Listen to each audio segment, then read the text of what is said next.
तो जय हिंद दोस्तों। तो आज का ये वीडियो हमारा फैक्टर्स ऑफ प्रोडक्शन पे है। ये फैक्टर्स ऑफ प्रोडक्शन आपको हेल्प करेगा मैक्रो इकोनॉमिक्स का पहला chapter circular flow of income को समझने के लिए। तो अगर आप फैक्टर्स ऑफ प्रोडक्शन को अच्छे तरीके से समझ जाते हो तो सर्कुलर फ्लो ऑफ इनकम को समझने में आपको आसानी हो जाएगा। ठीक है, तो आप कोशिश करना आप फैक्टर्स ऑफ प्रोडक्शन को पूरे अच्छे तरीके से समझ जाओ। तो जैसे कि आपको पता है कि आप अगर कोई भी गुड्स को प्रोड्यूस करते हो, ठीक है, तो आपको फैक्टर्स ऑफ प्रोडक्शन को इस्तेमाल करना पड़ेगा उस गुड्स को मैन्युफैक्चर करने के लिए। ठीक है, ये इस फैक्टर्स ऑफ प्रोडक्शन को 4 कैटेगरीज में डिवाइड कर दिया गया है।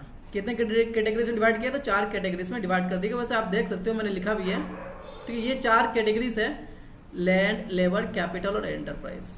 ठीक है, ये 4 कैटेगरी इतना इंपॉर्टेंट है, ये 4 कैटेगरी इतना इंपॉर्टेंट है कि इन चारों में से अगर एक भी कैटेगरी अगर मिसिंग है ना, तो आप इस गुड्स को प्रोड्यूस कर ही नहीं सकते। इसका सीधा सा मतलब ये होता है कि अगर आपको एक गुड्स प्रोड्यूस करना है तो इन चारों का कॉम्बिनेशन तो बनना ही चाहिए। इन चारों का कॉम्बिनेशन ही आपको गुड्स को मैन्युफैक्चर करवा सकता है, नहीं तो नहीं होगा आपको गुड्स मैन्युफैक्चर्ड। इस बात को अगर हम लॉजिकली समझने की कोशिश करें, ठीक है, कि क्यों इन चारों का कॉम्बिनेशन जरूरी है, तो आप देखो लैंड, आप गुड्स को मैन्युफैक्चर करने के लिए लैंड यूज करोगे, है कि नहीं? आप हवा में तो हवा में तो गुड्स को मैन्युफैक्चर नहीं कर सकते ना, है कि नहीं? तो लैंड जरूरी है। दूसरा है लेबर। आप किसी भी गुड को मैन्युफैक्चर करते हो तो लेबर को यूज करना ही पड़ेगा, चाहे आप कितना भी टेक्नोलॉजी क्यों नहीं इस्तेमाल कर लो, कितना भी मशीन्स क्यों नहीं इस्तेमाल कर लो, उस मशीन्स को और उस टेक्नोलॉजी को वर्किंग कंडीशन तक पहुंचाने के लिए आपको क्या करना होगा? लेबर का इस्तेमाल तो करना ही पड़ेगा, है कि नहीं? इसका मतलब लेबर तो चाहिए। तीसरा है कैपिटल। कैपिटल का मतलब होता है वो पैसा जो बिजनेस में आपने लगाया है। ठीक है, जो पैसा आपने बिजनेस में लगाया है उस पैसे को कहा जाता है कैपिटल।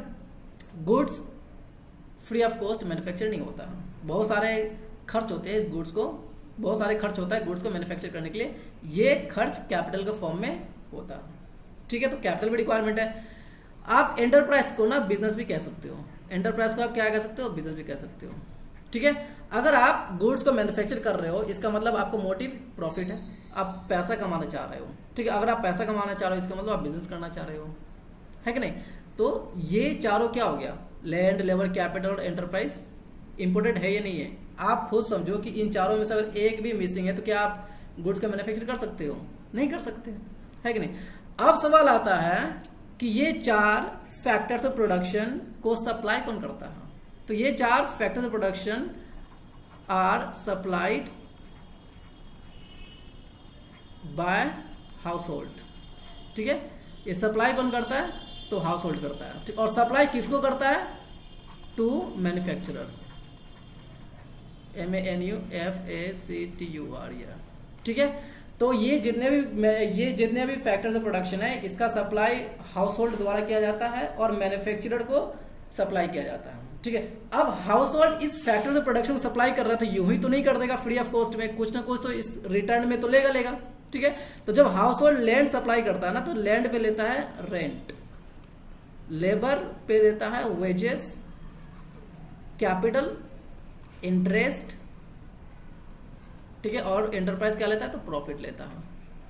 ठीक है, अब ये मिल किसको रहा है? हाउस होल्ड को मिल रहा है। किस पे मिल रहा है? तो फैक्टर्स ऑफ प्रोडक्शन पे मिल रहा है। और पे कौन कर रहा है? तो मैन्युफैक्चर कर रहा है। तो किस पे पे कर रहा है? तो फैक्टर्स ऑफ प्रोडक्शन पे पे कर रहा है। क्या हम कह सकते हैं कि from manufacturer point of view,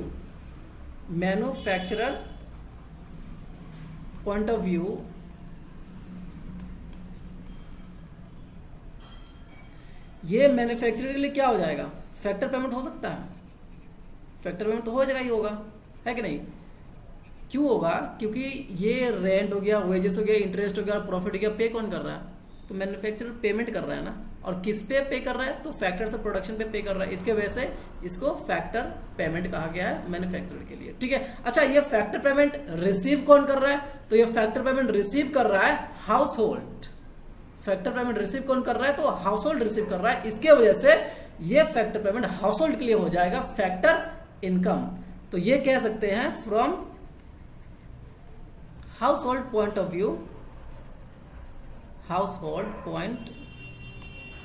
view, इसको हम कह सकते हैं फैक्टर इनकम, है कि नहीं? क्यों?